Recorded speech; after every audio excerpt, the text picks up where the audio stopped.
오늘의 사연 시작하겠습니다. 안녕하세요. 저는 올해로 딱 30이 된 남자입니다. 집에서 나와 혼자 자취하고 있고 외롭고 심심할 때마다 이 사연들을 자주 듣는데 저도 혼자 간직해오던 이야기를 용기 내서 한번 해보려고 합니다.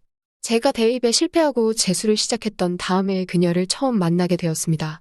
저한테 막내 외삼촌이 있는데 집에서 워낙 늦둥이로 태어나서 어린 시절부터 할머니, 할아버지가 상황이 안 좋을 때마다 막내 삼촌이 장녀였던 저희 엄마한테 맡겨지게 되었습니다.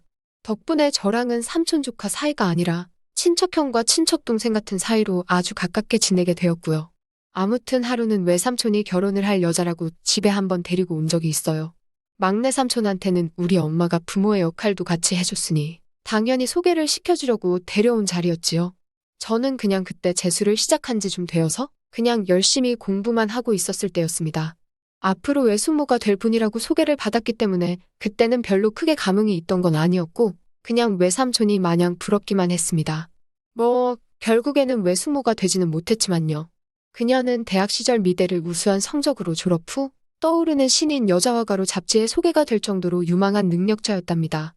특히 어머니가 직업도 좋고 굉장히 마음에 든다고 삼촌한테는 복받은 줄 알라는 말을 하더라고요.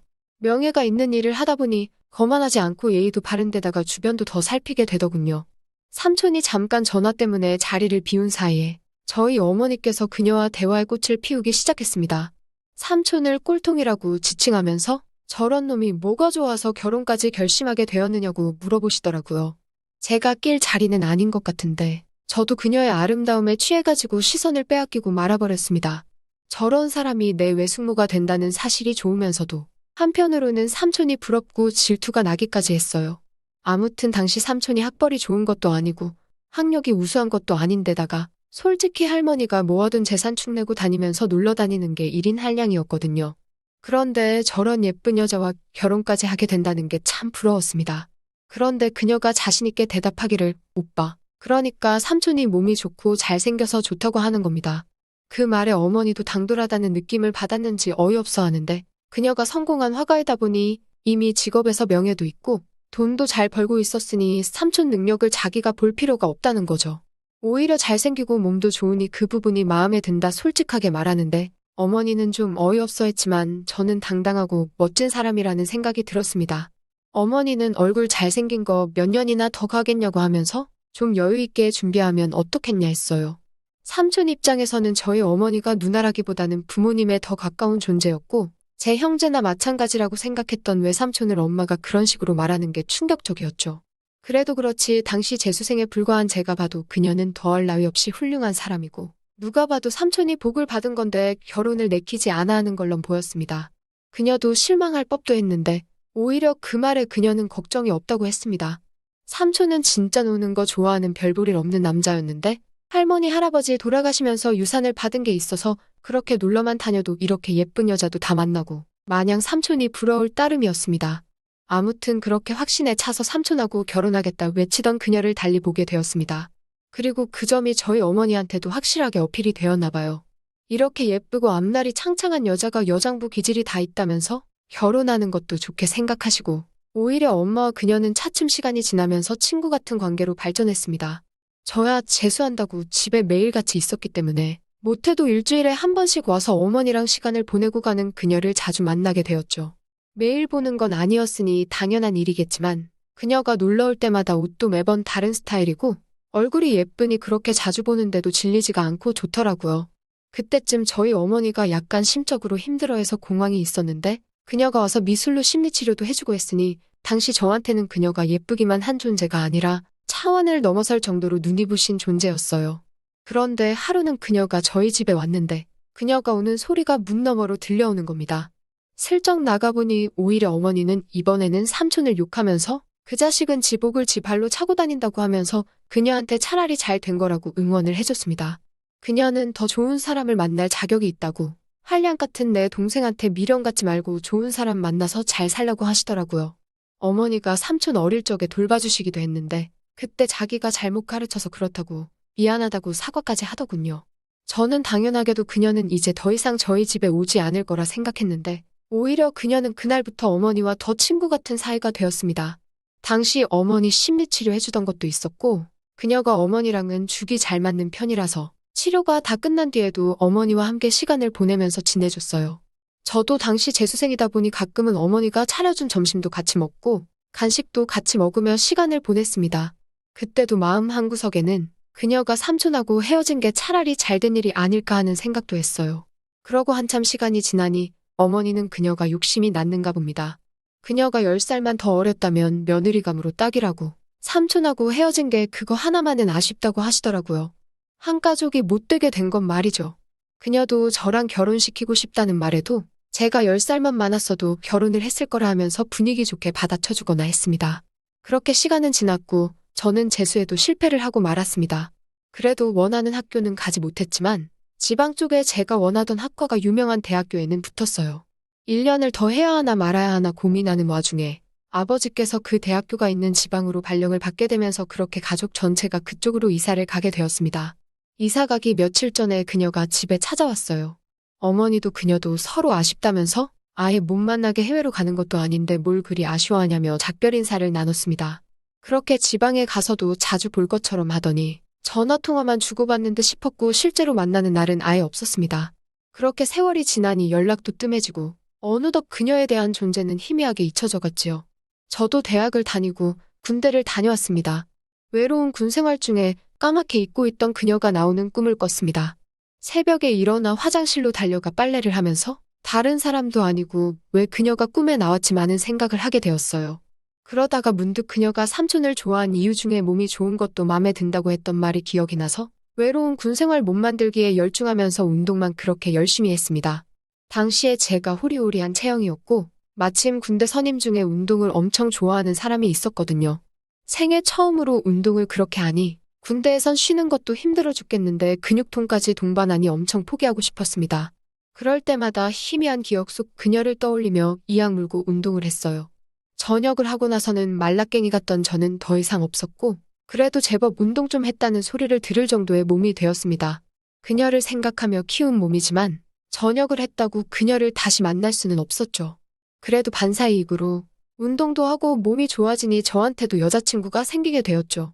새로운 인연이 생기니 저도 그녀를 점점 잊어가게 되었고 저도 졸업을 하고 어엿한 사회인이 되었습니다. 그래도 제가 전공한 과목이 취직에는 유리한 게 있어서 서울에 있는 제법 큰 회사에 취직을 하게 되었습니다.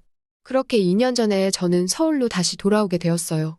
당시 만나던 여자친구한테도 자리 잡으면 부를 테니까 기다리라고 장거리 연애를 하기로 했습니다. 여자친구가 서울로 놀러 온다기에 매번 식사만 하고 자취방으로 가서 하루 보내고 내려가는 뻔한 데이트 말고 뭐 새로운 거 없나 싶어 인터넷을 뒤지고 있었습니다. 여자친구가 카페 같은 데를 다니는 걸 좋아하니 카페에서 할 수 있는 데이트 뭐 없나 알아보고 있던 차였어요. 그러다 인터넷 리뷰를 보게 되었는데 저는 그 순간 몸이 굳어버리고 말았습니다. 기억 속에서 희미해져가는 그녀를 찾았기 때문이에요. 그림을 그리며 커피를 즐길 수 있는 이색 카페를 오픈해서 운영을 하고 있더라고요. 그 순간부터는 리뷰에 찍힌 그녀의 사진을 한 장 한 장 돌려보고 있는데 묘한 기분에 휩싸이면서 마음이 진정이 되지 않았습니다. 핸드폰을 몇 번씩 확대해가며 그녀의 얼굴을 바라봤어요. 10년이 가까운 세월 동안 40이 가까운 나이가 된 그녀는 그때의 화려함은 이렇지만 오히려 수수한 그대로의 모습이 훨씬 아름다워 보였습니다. 새하얀 피부는 그대로인데 제가 좋아하던 검정색 긴 생머리는 잘랐더군요. 어깨를 살짝 닿을랑 말랑해서 밝은 갈색으로 염색을 했는데 그건 그 모습 나름대로 예술하는 사람 같고 고급스러워 보여 좋았습니다. 그녀는 화가로는 결국 성공하지는 못한 건지 싶기는 했어요. 그 당시만 해도 인터넷에 검색하면 그녀가 나올 정도였는데 언젠가부터 그녀는 찾아볼 수 없었거든요. 사진이 너무 작아서 왼손 약지에 반지가 끼워져 있는지 살펴봤습니다만 제대로 알아볼 수는 없었습니다. 그리고 그렇게 그녀가 배경으로 찍힌 작은 사진들을 끝까지 다 내려본 시점에 저는 그녀를 한번 찾아가 보겠다고 결심을 했습니다. 그녀를 만나는 데는 그렇게 큰 노력이 필요하지 않았어요. 그녀가 카페를 운영하고 있었기 때문에 주소가 정확하게 나와 있었거든요. 심지어 제가 다니는 회사에서 그렇게 멀지도 않았어요. 금요일 저녁 번화가는 붐볐지만 그녀의 카페 앞에 도달했을 때 카페 안에는 사람이 한 명도 보이지 않더군요. 손님이 없어 창문 너머만 계속 바라보고 있던 그녀가 입구 앞에 얼쩡이는 저를 보고 모처럼의 손님인가 싶어서 문 앞까지 다가오더라고요. 그때 깜짝 놀랐습니다. 갑자기 제 쪽으로 다가온 그녀 때문에 놀라 당황할 틈도 없이 그녀는 저를 알아보더라고요. 오랜만에 주인을 만난 강아지 마냥 신이 나서 저한테 반가로이 인사를 건네는 모습이 이제 40이 다 되어가는 여자라기보다 그 당시 제 또래의 여자들 같았습니다. 그리고 그녀 또한 저를 잊지 않고 단번에 알아봤다는 사실에 제 마음이 요동치기 시작했어요. 그녀가 내온 커피를 마시며 한참 동안 대화를 나눴습니다. 처음에는 못 알아볼 뻔했다. 왜 이렇게 몸집이 커졌냐? 운동선수가 된 거냐 하면서 제 근황을 물어봤지만 대화의 대부분은 거의 어머니는 잘 지내시냐 같은 어머니의 안부가 주된 주제였습니다. 그래도 대화를 한참 오랫동안 나누나 보니 그녀는 저와 말도 잘 통했습니다. 그런데 제가 그녀와 이미 한참 동안 대화를 나눈 것 같은데 손님 한 명 들어오질 않았어요. 잠깐 가게 안을 둘러보려고 고개를 돌리는데 손님이 한 명도 없으니 그녀도 찔렸는지 손님이 참 없지? 하면서 밝은 미소를 띤 얼굴로 듣기에는 어려운 이야기를 하더라고요. 커피를 즐기며 그림을 그릴 수 있는 이색 카페라서 장사가 잘 될 줄 알았답니다. 저처럼 이색 데이트를 찾아보려고 오는 사람이 덜어 있기는 한데 오픈 초반에야 입소문을 타서 장사가 좀 되었는데 한번 온 손님들이 두 번, 세 번 다시 오지는 않았다고 하더라고요. 홍보용으로 뿌린 쿠폰 가지고 오는 사람들이 대부분이어서 남는 것도 없고 그리고 오픈한 지 시간이 점점 지나다 보니 아예 이렇게 인기 없는 카페가 되었다고 하네요. 자기의 과거 명성이라면 자기 이름 듣고도 오는 사람이 있을 거라고 생각했는데 자기가 이렇게 별 볼 일 없고 하찮은 존재였다는 걸 깨닫는다고 하면서 요즘 너무 어렵고 힘들다고 하더라고요. 10년이 가까운 세월이 지난 지금 그림을 통해서 저희 어머니 심리치료를 도와주던 그녀야말로 심리치료가 필요하다 싶을 정도로 자존감이 많이 내려가 있었습니다. 저도 그 이야기를 들어만 주다가 그녀한테 질문을 했어요. 누나는 그림을 그리고 싶은 거냐 아니면 카페를 하고 싶은 거냐 뭐 이런 이야기요. 제가 도움이 될지 안 될지는 모르겠지만 그녀가 원하는 방향에 따라서 젊은 층이라고 할 수 있는 제가 조언을 해주려고 했습니다. 그러니 그녀가 자기도 그림은 이제 포기했다면서 원래 얼마 전부터 보통의 커피숍으로 가게를 바꿀 계획을 하고 있다고 하더라고요. 그러더니 안 그래도 잘 됐다면서 저한테 오늘 시간이 괜찮으면 가게에 좀 더 있으라는 겁니다. 다음 날 아침 일찍 여자친구가 올라오기로 했지만 그녀랑 밤새도록 같이 있지는 않을 거라 생각해서 알겠다고 했어요. 그렇게 될 줄은 몰랐지만요. 아무튼 제가 알겠다는 말을 하자마자 그녀는 대뜸 가게 문을 잠궈버리더군요. 그리고 짧게 잘랐지만 묶어놓은 머리를 풀며 고개를 살랑살랑 흔드는데 정말 그 시절 그때와 똑 닮은 모습이라 그런지 저도 모르게 넋을 놓고 바라봤습니다. 저절로 침이 꿀꺽 넘어가는데 그 소리가 너무 커서 그녀한테도 들렸던 것 같아요. 그녀는 그대로 저를 지나쳐가서는 카페에 쓸 디저트 업체에서 보내준 디저트 샘플들을 시식을 해봐야 하는데 안 그래도 혼자서는 너무 양도 많고 해서 고민이었는데 다행이라고 하는 거예요. 그러고서는 요즘 젊은 입맛도 모르겠으니 저도 같이 먹어보고 몇 개만 골라달라고 하는 겁니다. 제가 사실 단 음식을 별로 안 좋아해서 디저트는 잘 모르는데 그녀의 밝은 미소를 보고 있으니 모르는 척 할 수 없었습니다. 한참 그녀와 함께 상자에 있는 걸 하나씩 꺼내 먹으며 이건 어떻고 저건 어떻다 비교를 하고 있는데 제 핸드폰이 울리기 시작했습니다. 보니까 다음날 올라오는 것 때문에 여자친구가 전화를 했더라고요. 전화를 받으니 여자친구는 다짜고짜 저한테 화를 내기 시작했습니다. 뭐 하길래 하루 종일 통 연락이 안 되냐고요. 그녀를 찾아왔다는 생각에 속이 다 뜨끔하더라고요. 결국 여자친구 화는 풀어주지 못했고 저도 짜증내는 거 들어주다가 덩달아 짜증이 나서 전화로 한참 실랑이를 하고 끊었습니다. 그 모습을 다 지켜본 그녀가 혹시 자기 때문에 지금 애인하고 싸운 게 아니냐 걱정하면서 미안하다고 말하고는 가게 문을 다시 열어줄 테니까 오늘은 이만 들어가고 애인하고도 한번 찾아오라고 하더라고요.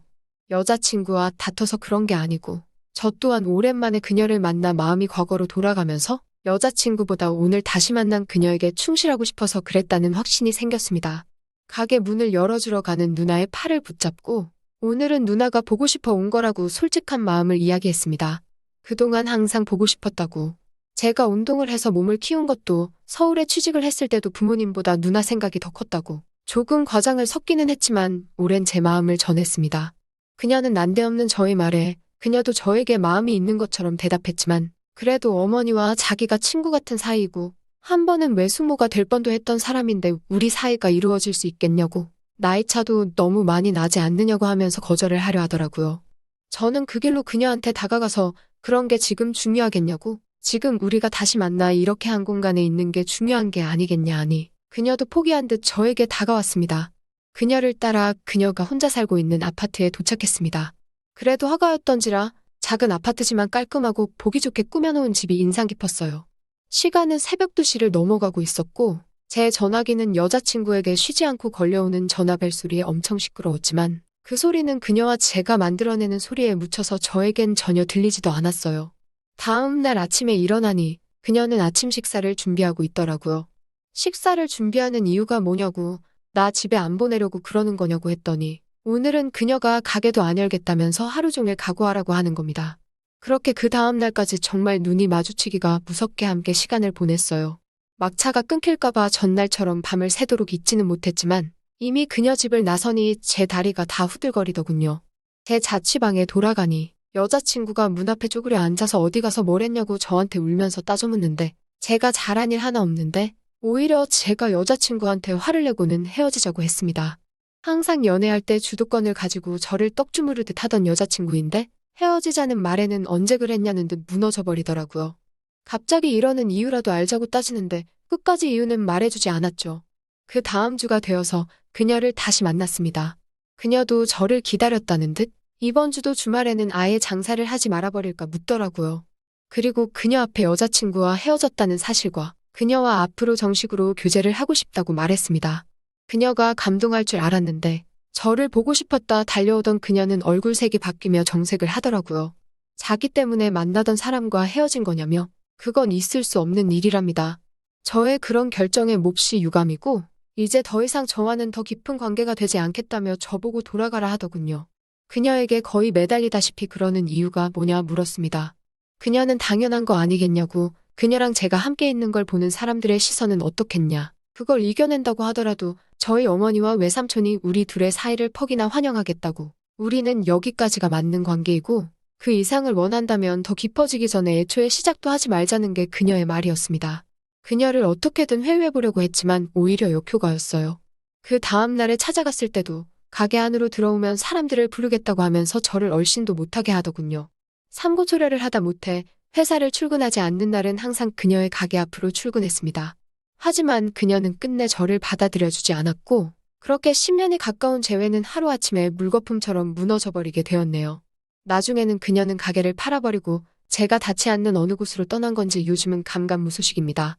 그녀와 제가 이루어질 사이라면 분명히 그때처럼 우연한 기회로 다시 재회하게 될 것이라 생각합니다.